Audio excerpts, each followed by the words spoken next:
Hi, welcome to Yoga Wild. My name is Liza, and I use the pronouns she, her. Today we're filming from the ancestral lands of the Coast Salish people.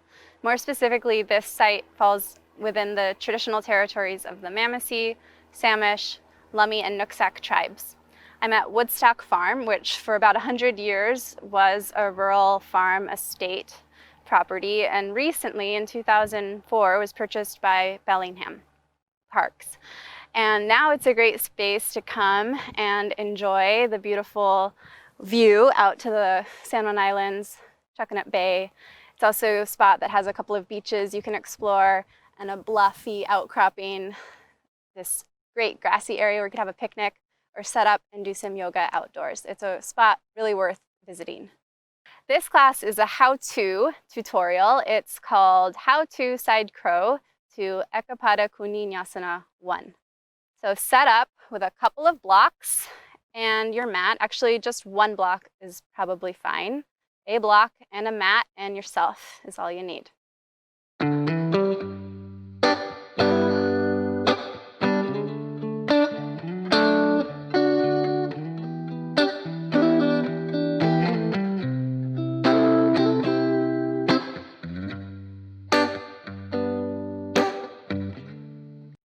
All right, so I will be showing three kind of sets of options to bring these two poses together. So it's a progression from one arm balance with a twist into another arm balance with a twist.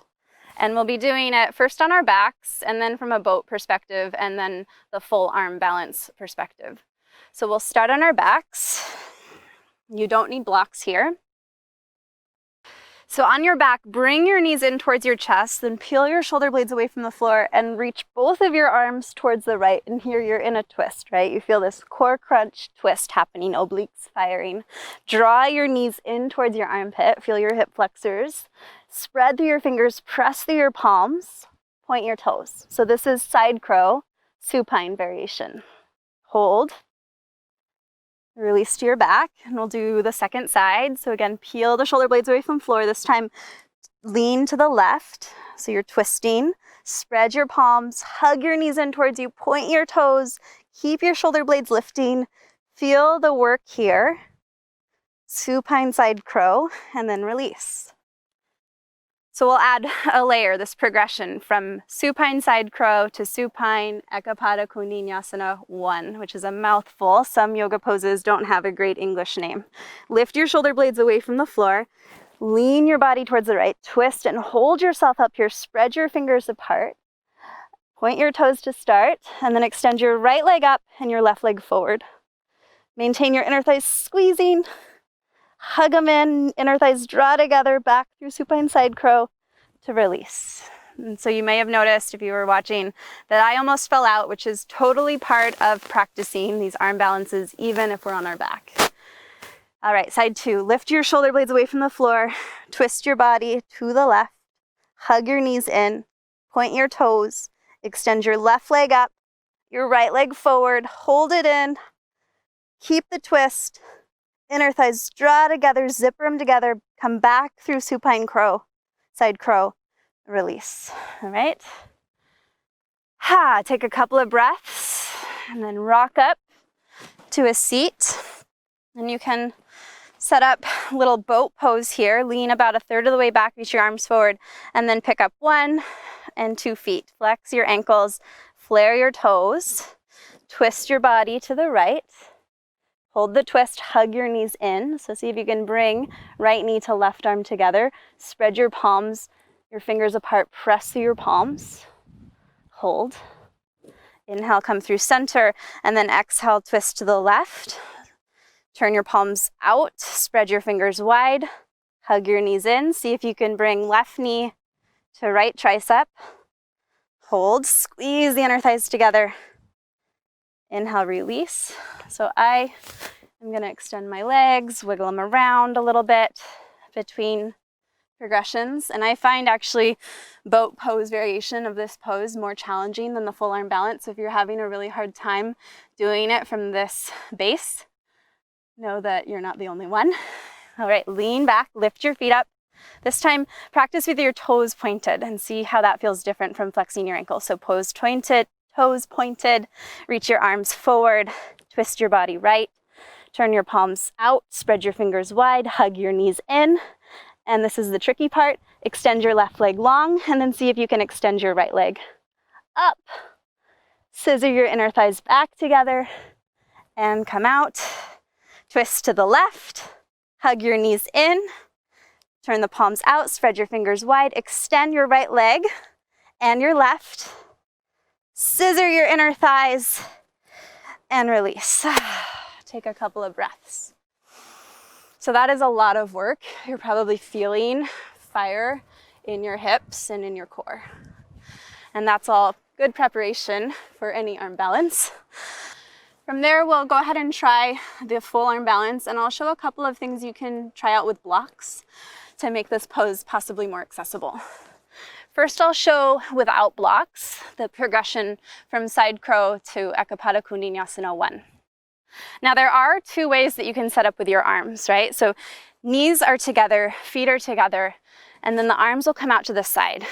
And a lot of people will say that this is like the full variation where you just have one arm to leg point of contact, right? So you would set up, hands are about shoulder width distanced apart, and you're going to lean your body forward and to the side. So it's this kind of diagonal lean.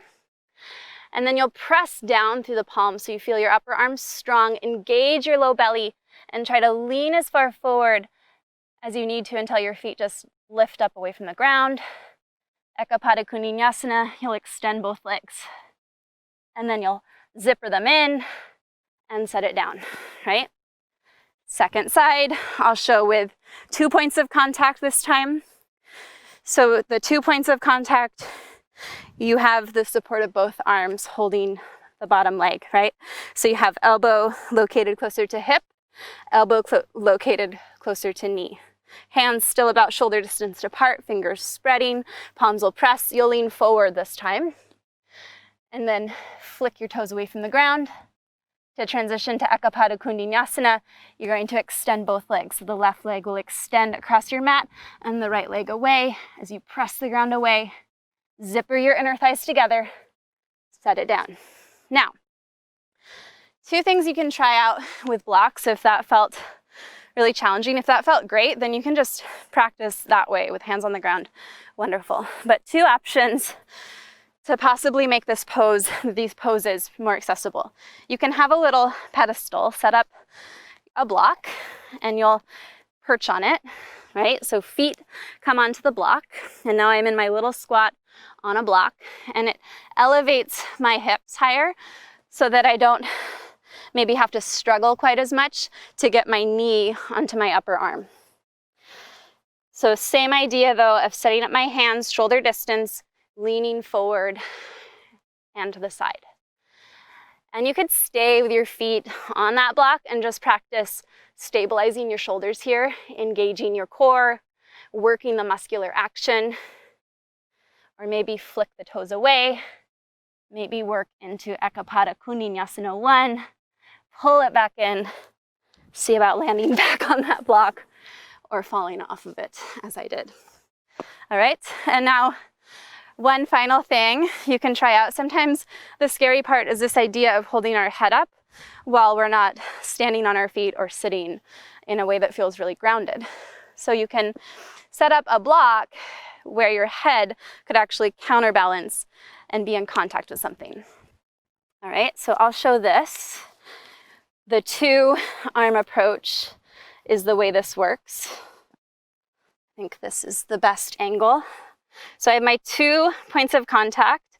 I'm going to lean forward, land my head on the block, and then I'm actually going to press my head against the block and play with picking my feet up.